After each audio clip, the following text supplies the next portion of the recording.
माननीय अरविंद शर्मा जी। महोदय, मैं अधिष्ठाता महोदय, मैं आपका बहुत बहुत धन्यवाद करता हूं कि आपने हमें बोलने का मौका दिया। और कुछ संयोग है कि मैं जब बोलने खड़ा होता हूं तो आप ही चेयर पे होते हैं, तो आपका संरक्षण मुझे इस बार भी मिलेगा, ऐसी मैं आशा रखता हूं। अधिष्ठाता महोदय, ये बजट जो है, इसका अगर हम अंतिम पन्ना पढ़ें तो माननीय वित्त मंत्री जी ने इस बजट को राज्य की जनता के प्रति समर्पित किया है, जो बहुत स्वाभाविक है। लेकिन मैं यूं मानता हूं कि ये बजट उससे भी ज्यादा नए भारत के लिए समर्पित है, न्यू इंडिया के लिए समर्पित है, आधुनिक भारत के लिए समर्पित है, और जैसा कि माननीय मुख्यमंत्री जी ने कहा, श्रेष्ठ भारत और भव्य भारत के लिए समर्पित है। मैं पूरे विश्वास ही नहीं, पूरे दृढ़ विश्वास के साथ खड़ा हूं और इस बात को कहना चाहूंगा कि जब भारतवर्ष अपनी स्वतंत्रता की 75वीं वर्ष में प्रवेश करेगा अगले वर्ष, तो यही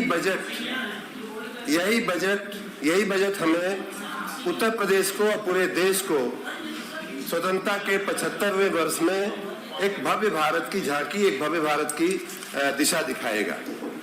मैं सरकार को, माननीय वित्त मंत्री जी, माननीय मुख्यमंत्री जी को इस बात के लिए खूब अभिनंदन देता हूं कि एक नए भारत के निर्माण में उनकी राहबरी में, उनके नेतृत्व में ये इस बजट के जरिए उत्तर प्रदेश अपना बहुत बड़ा योगदान देने जा रहा है।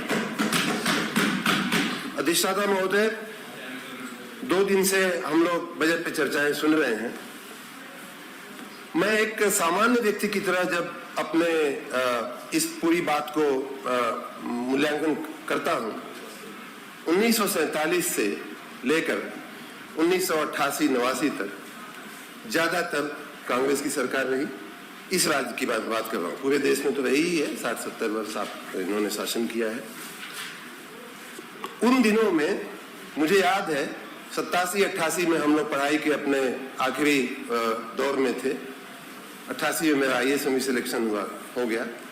उस दिन तक माननीय अधिष्ठाता महोदय, जब हम इलाहाबाद पढ़ते हुए गांव जाते थे तो 150-200 किलोमीटर की दूरी पूरे दिन हम लोग 8 बजे 7 बजे इलाहाबाद से निकलते थे और 8 बजे शाम को घर पहुंचते थे। 200 किलोमीटर की दूरी पूरे दिन 12 घंटे में हम लोग तय करते थे। वो कांग्रेस का राज था। हम लोग उन दिनों में भी गांव में जब जाते थे तो लालटेन में या ढेबरी में पढ़ाई करते थे। बिजली का नामो निशान नहीं था, इंफ्रास्ट्रक्चर का नामो निशान नहीं था। ये क्या बात करेंगे। उत्तर प्रदेश एक बीमारू राज्य था माननीय अधिष्ठाता महोदय। इनके पूरे शासन काल में 47 से लेकर के 88, 89, 90, 92 तक की बात करें, और आज भी उस बीमारी का असर जो है वो हमें देखने को मिलता है। ये कहते हैं कि आज ग्रोथ रेट की एक दिन बात कर रहे थे, GDP की बात कर रहे थे। हिंदू ग्रोथ रेट, ये हिंदू शब्द से बड़ा इनको एलर्जी है वैसे सामान्य रूप से, लेकिन हिंदू ग्रोथ रेट जो है, इनके जो 4-5 दशक का जो शासन काल है, उसमें हिंदू ग्रोथ रेट GDP का वो इनके साथ अटैच्ड है। क्यों? क्योंकि 3%, 4%, 3.5% के इर्द गिर्द हमारे देश का पूरा GDP हुआ करता था। तो इन्होंने उन्हीं दिनों में, अभी ये बात कर रहे थे पड़ोसी देशों की, उन्हीं दिनों में हमसे बहुत छोटे देश, सिंगापुर, कोरिया एक उदाहरण है, हमसे बहुत छोटे देश जो हमारे इर्द गिर्द या तो स्वतंत्र हुए या हमारी अर्थव्यवस्था के इर्द गिर्द उनकी माप थी, वो हमसे पता नहीं कब देखते आगे निकल गया अधिष्ठाता महोदय, और हम सोए रहे। 40 सालों तक, 50 सालों तक कांग्रेस की सरकारों ने इस पूरे देश को, खुद भी सोए रहे और पूरे देश को सुलाए भी रहे।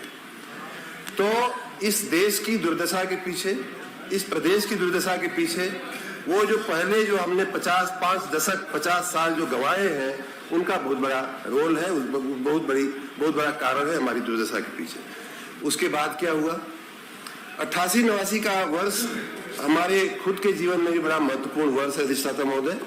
उन्हीं दिनों में मैं विद्यार्थी जीवन छोड़ के नौकरी में आया था 89-88 में, और उन्हीं दिनों में कांग्रेस की सरकार बदल करके सामने वालों की सरकार आई थी। स्वाभाविक रूप से बड़ी आशाएं जगी थी कि अब कुछ शायद अच्छा होगा। हम लोग नौकरी करते थे लेकिन आते जाते थे गांव, अपने गांव घर, तो बड़ी आशाएं होती थी। लेकिन क्या हुआ, एक बार नहीं कई बार सरकार बनी।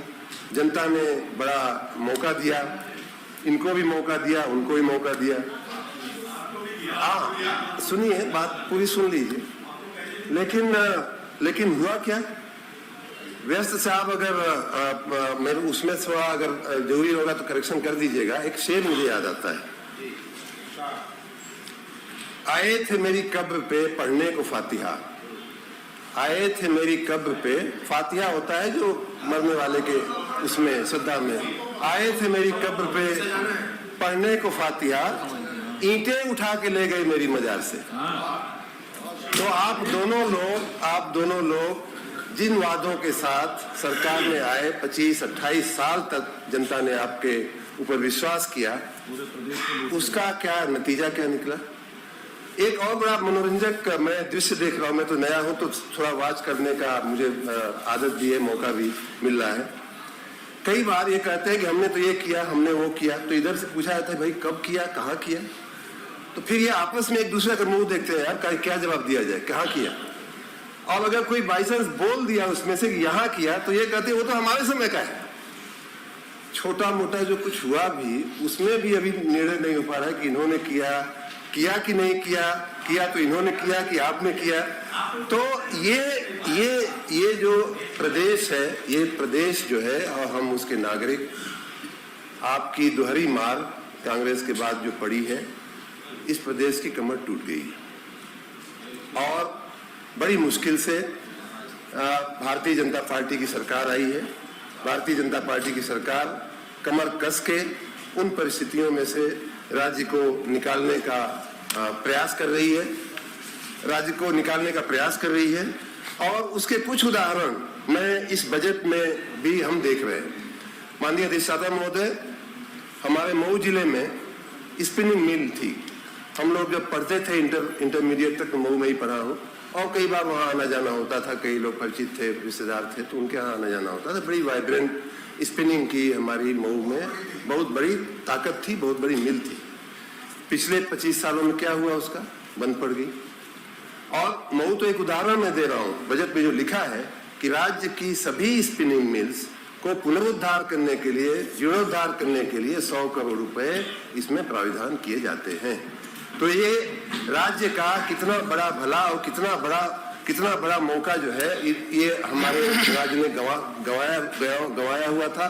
उसको इस राज्य सरकार ने, माननीय योगी जी की सरकार ने पहचाना है, और उसे हमें पुनरुद्धार करने का बहुत धन्यवाद आपका। माननीय अधिष्ठाता महोदय, मैं नया सदस्य हूँ, मुझे थोड़ा नहीं, बजट ही आपका है, बजट ही पूरा आपका है। नए सदस्यों को थोड़ा बोलने का मौका दिया। माननीय अधिष्ठाता महोदय, मैं 5 ही मिनट और लूंगा, ज्यादा नहीं लूंगा।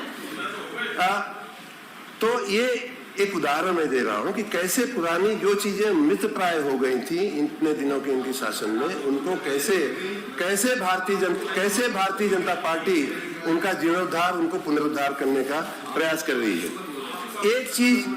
एक और बात, गरीबों के झुपड़े की बात बहुत हो रही है। क्या आपकी ये मंशा थी कि आने वाले 50 साल और वो झुपड़े ही बने रहे? ये माननीय मोदी जी, माननीय योगी जी की सरकार है कि जिन्होंने झुपड़े को मकान में परिवर्तित किया है।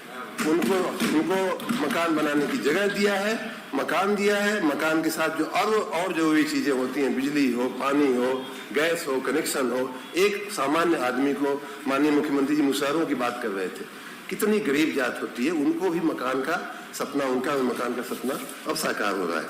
माननीय अधिष्ठाता महोदय, मैं 3-4 और उदाहरण इस बजट के बारे में देना चाहूंगा।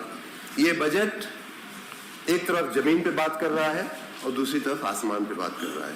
मैं उसके कुछ उदाहरण देता हूं। किसानों, शुरुआत ही हुई है किसानों, महिलाओं, बच्चों और बुजुर्गों से लेकर युवाओं से लेकर, और साथ में हमारे राज्य में उद्यम स्थापित हो, औद्योगिकरण हो, उनकी भी बात ये बजट करता है।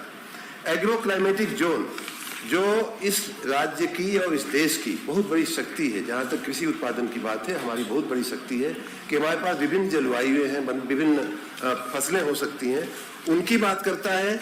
और उन पे आधारित टेक्नोलॉजी, उन पे आधारित एग्रीकल्चरल रिसर्च, एग्रीकल्चर यूनिवर्सिटी स्थापित करने की बात करता है। और वहीं दूसरी तरफ इंटीग्रेटेड इंफ्रास्ट्रक्चर की बात करता है, जो वर्ल्ड की जो आने वाले दिनों में 21वीं शताब्दी के अनुरूप जो इंफ्रास्ट्रक्चर उनकी बात करता है।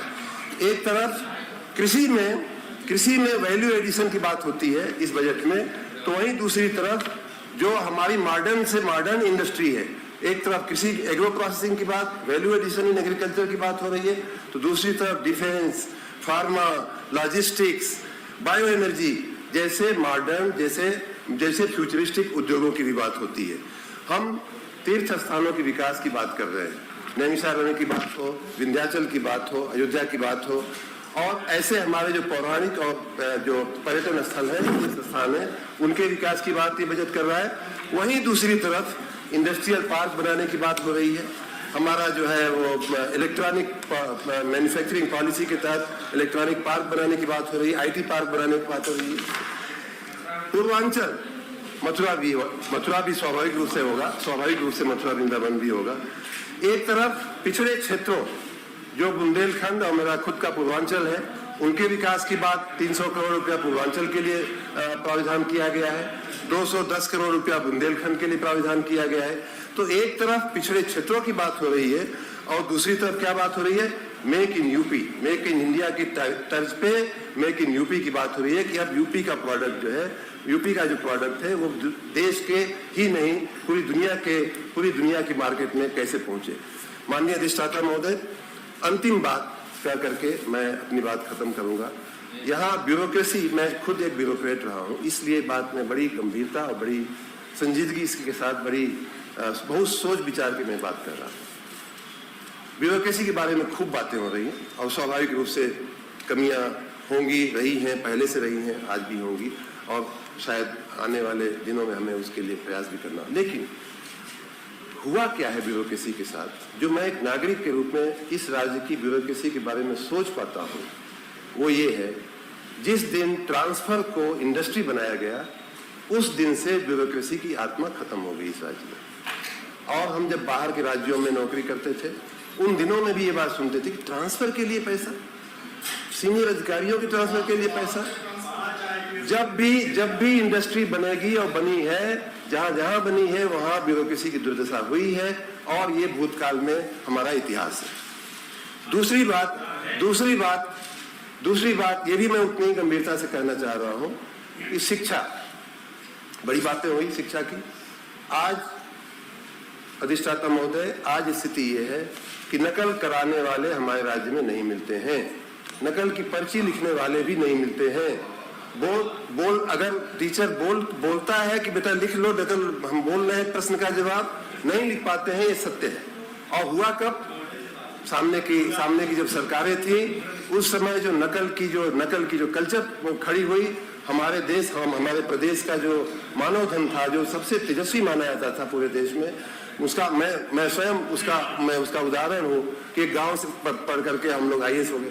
तो उस जो हमारी जो शिक्षा की जो आत्मा थी, हमारी ब्यूरोक्रेसी की जो आत्मा थी, उनको इन बीच की सरकारों ने खत्म कर दिया है और कुछ बचा नहीं है। अब अंतिम बात किसानों की। शर्मा जी 12 मिनट हो गई है। एक ही मिनट में और लूंगा, मानिए। ये तो बजट ही आपका है। किसानों की बात यहाँ हर आदमी करना बड़ा फैशनेबल माना जाता है। माननीय अधिष्ठाता महोदय, पिछले सालों में किसानों के लिए क्या हुआ है पूरे देश में और इस राज्य में भी, 40% हमारा उगाया हुआ अन्न जो है वो नुकसान होता है और ये इन 19 सरकारों में हुआ है। हम कांग्रेस की सरकार थी, उस समय हम अन्न जो है इंपोर्ट करते थे, सबको मालूम है। हमारे किसानों ने, हमारे पशुपालकों ने मेहनत किया, अन्न उपजाया, दूध उपजाया, लेकिन क्या हो रहा है अधिष्ठाता महोदय, हमारे यहाँ जो फल और सब्जी उगती है, वो विश्व में हम दूसरे नंबर के सबसे बड़े प्रोड्यूसर पूरे दुनिया में। हम चाहें तो हमारी फल और सब्जी पूरी दुनिया को फल और सब्जी खिला सकती है, लेकिन उसका मात्र 2% हम प्रोसेस करते हैं। ये आज की बात नहीं है, योगी सरकार के समय में ऐसा नहीं हुआ। ये एक आपने कुछ किया ही नहीं और आज बड़े लंबे लंबे भाषण दिए जा रहे हैं। वैसे ही वही स्थिति दूध की है, वही स्थिति हमारे बाकी अन्य की। हम गेहूं की बात करें, चावल की बात करें, 10% हमारी प्रोसेसिंग का रेशियो है 10%। सभी को जान करके ये मैं ये बात चाहता हूं कि सब लोग अपने दिमाग में रख करके ये बात कर जाए। वो ये है कि लगभग 40% उगाया हुआ अन्न, जैसा मैंने कहा, नुकसान होता है। उसकी वैल्यू होती है लगभग 92,000 करोड़ रुपए। सुविधा के लिए हम 1 लाख करोड़ रुपए मान लें। उससे मैंने कहीं फिगर पढ़ा है और उसके थोड़ा प्लस माइनस हो सकता है, लेकिन हमें कहा गया है कि वो अन्न इतना होता है अधिष्ठाता महोदय, कि उत्तर प्रदेश जैसा राज्य सुन लीजिए राजेश जी, सुनने जैसा है। वो अन्न जितना नुकसान होता है वो इतना होता है कि पूरा उत्तर प्रदेश 6 महीने उसको हम खिला सकते हैं। बिहार जैसा राज्य को हम अगर खिलाना चाहें तो पूरे साल अधिष्ठाता महोदय जो अन्न नुकसान हो जाता है वो बिहार जैसा राज्य पूरे साल जो है खा सकता है। गुजरात, महाराष्ट्र जैसे और छोटे राज्य तो कई साल खा सकते हैं। तो ये बातें ये लोग कहने भाषण देना बहुत शौक की बात है, लेकिन हुआ कब है, क्यों नहीं हुई ये बातें? 50 साल, 60 साल, 70 साल जब आप शासन कर रहे थे, जब आप सरकारों में थे, तो आपने क्या किया? अब ये बजट उन सारी बातों को, मैंने जैसा कहा कि चारों चौमुखी विकास राज्य का करने वाला है। ठीक है, बहुत बढ़िया। भारत को श्रेष्ठ बनने में, भारत को भव्य बनने में, भारत को आधुनिक बनने में ये प्रदेश अपना बहुत बड़ा योगदान देगा और ये बजट उस योगदान के लिए एक बहुत बड़ा व्हीकल बनेगा। धन्यवाद।